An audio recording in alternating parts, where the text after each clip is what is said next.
Hello, Morongo Basin and listeners around the world online at Z107.7fm.com. This is your Z107.7 local news for Saturday, May 31st, 2025.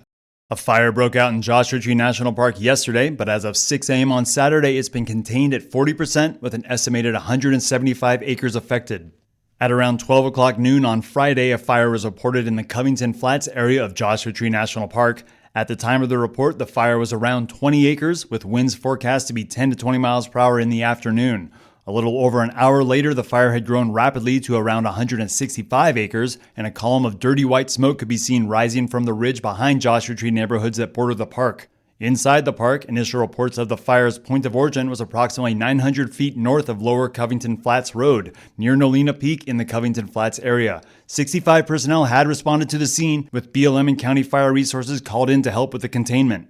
By 1:45, it was reported that a very large air tanker, or VLAT, was called in from Riverside to lay down lines of fire retardant. The VLAT joined 5 other rotating air units, along with ground and air units from CAL FIRE, San Bernardino County Sheriff and Fire Protection, the Bureau of Land Management, and the U.S. Forest Service. The Forest Service is the ones responsible for the firefighting planes, which are modified DC-10s that can hold and deliver upwards of 8,000 gallons of fire retardant at one time. The giant tankers need to be at least 250 feet above the vegetation to be effective.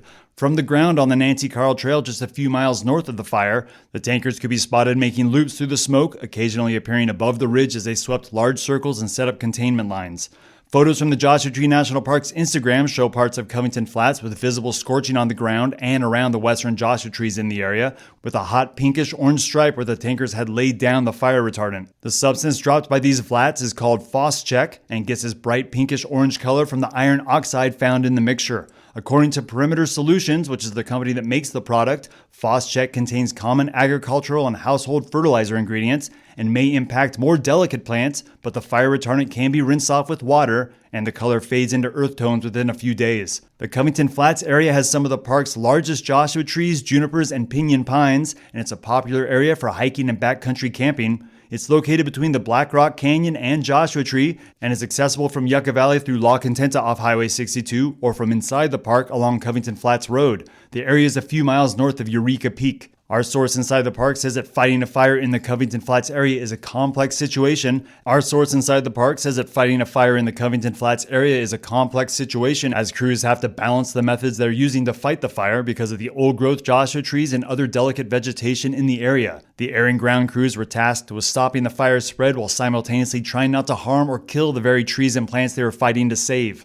From the ground, the column of smoke had become more dispersed by 2 p.m., and some of the smoke had started to settle into the Friendly Hills neighborhood in Joshua Tree, where the MDLT-maintained Nancy Carl Trail runs east-west just on the other side of the ridge where the fire was burning. At around 2:45, helicopters were seen filling up water buckets in the pond at Hawks Landing Golf Club in Yucca Valley, located approximately 8 miles to the northwest of the fire. By 3:30, Joshua Tree National Park had confirmed the fire was still around 165 acres, but it was holding at that number, contained within the pinkish-orange lines that the VLATs had laid down. As the giant tankers and other planes left the smoky area, helicopter units could still be seen and heard hovering in the park and by adjacent neighbors. It was reported but unconfirmed that one of the tanker planes was diverted to the Fraser Fire, a nearly 100-acre blaze burning in the Los Padres National Forest located in Kern County, approximately 200 miles northwest of Joshua Tree. By 6:30 last night, Joshua Tree National Park had released an update saying that the fire was officially reported at 175 acres and crews would continue working overnight to fight the fire and work toward more containment, which was currently at 40%. As of 6:30 a.m. this morning, the park had not yet issued an update on the size of the fire, though updates are expected as the day progresses. From the ground in Joshua Tree, no visible smoke could be seen along the ridge. According to the National Weather Service, it's expected to warm up to the 90s in Joshua Tree with south winds 5 to 15 miles per hour. The cause of the Eureka fire is currently unknown and will be under investigation, according to the national park. The park also announced temporary closures within the affected areas of the park while fire containment efforts remain active. Lower Covington Flats Road and La Contenta inside the park will be closed, and backcountry camping in the zones covering Black Rock, Covington, Quail Wash, and Juniper are also shut down. California riding and hiking trails starting in Black Rock and the Creosote Bigfoot Trail starting off Park Boulevard inside the park will also be closed. Our source inside the park says that while the official reported size is still 175 acres, there are estimates that the affected area could be closer to 290 acres. However, the source says that national park officials are holding off on higher official numbers until it can be confirmed. Z107.7 will continue to update this story on air and online as we receive more information on the Eureka fire currently burning inside Joshua Tree National Park. Fighting any wildfire relies on people, from the boots on the ground who initially report the fire and coordinate efforts to fight it, to the state and federal agencies that respond from outside the area. When a fire breaks out on public lands like Joshua Tree National Park, rangers are almost always the first ones on the scene, as they're the most familiar with the terrain and the environments that the fire is burning through.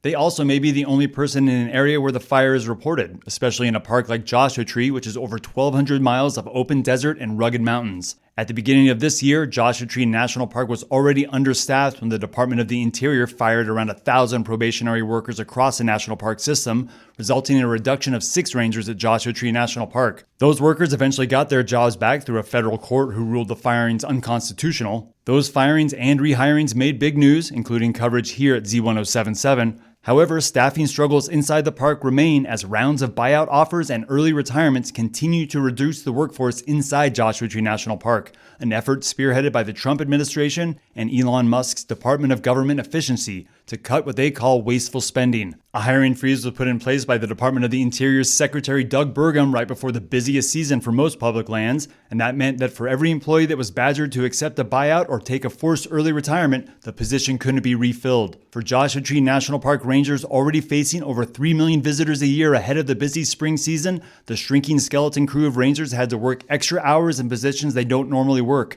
The reduced workforce put stress on the rangers that still had a job as they struggled to take on new responsibilities in public-facing jobs like fee collection or campground maintenance, necessary jobs in a popular place like Joshua Tree. However, those visible roles hid the true cost of a reduced workforce, with less rangers able to respond to emergencies or take on tasks such as preventative search and rescue. We asked our source inside the park about the impact their Eureka fire could have on the national park as we enter another busy weekend. The source, who wishes to remain anonymous, said that fighting the fire and the mop-up efforts may initially take away personnel from other parts of the park and their regular tasks, and more behind-the-scenes projects and support will suffer. However, visitors are unlikely to notice the impact in the short term, as the park has already been operating on a reduced but dedicated crew. The source says that once the fire and the incident is no longer active, the national park will face a complex restoration in the impacted areas, both from the fire itself and the efforts to contain it. Park employees will be working to restore roads and cultural trails, and wildlife and vegetative sciences will be working alongside fire cleanup and prevention. The National Park Conservation Association's California Desert Program Manager Luke Basolto spoke with me about reduced workforce inside the park, and he said, quote, "Our parks need to be fully staffed in order to operate efficiently and keep the parks in a way that is safe and enjoyable for visitors. Heavily visited parks like Joshua Tree are being asked to do more with less, and you may not see the effects obviously, but park staff that have to do the jobs of 2 or 3 employees are certainly feeling the pressure to make sure visitors have the best experience possible." Unquote.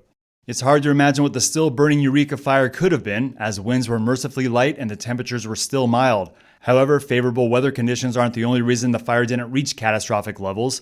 Joshua Tree National Park rangers showed up yesterday to help fight the fire and coordinate efforts in the park, even if it was their day off. Even for an overworked crew of national park employees that have been stretched thin by illegal firings and misguided attempts to cut costs, our national park rangers care about Joshua Tree National Park and the people and lands that surround it. Summer slows down in the high desert, but fire dangers don't, and a fire season that used to be only a couple of months is now stretched into a year-long problem. When visiting Joshua Tree National Park, take extra care with anything that could cause a fire and be mindful of the crew of workers that are making Joshua Tree National Park a safe place to visit.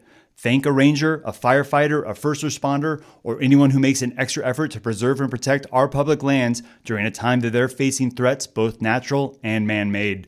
You can find a link at this story on our website for more about the National Park Conservation Association, a nonprofit partner of the National Park System. There are buttons you can push to donate, and of course, thanking a ranger is free. And that's your Saturday 7 o'clock news. Tune in at 8 o'clock for more events that are happening around the Morongo Basin, and for updates from Joshua Tree National Park about the still burning Eureka fire. Reporting for Z107.7 News, I'm Robert Hayden.